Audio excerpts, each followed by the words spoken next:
Oramizda Lionel Messining haqiqiy muxlislari bormi?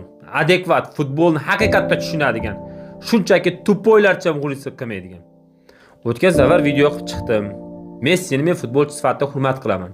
Dunyodagi eng ko'p sovrin yutgan futbolchi, jahon chempioni. Yutmagan hech qanaqa sovrini qolmagan.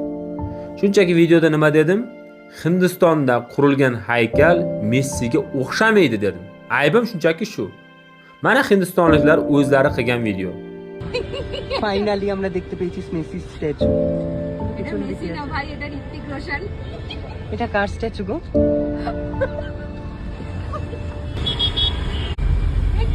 না সত্যি ঋত্বিক রোশনের মতো দেখতে। No comment. Mana videoni ko'rdinglar. Haqiqatan Messiga o'xshamay bu sizlarning fikrlaring. Messi va Ronaldo zo'r futbolchilar, lekin men ularga muxlis emasman.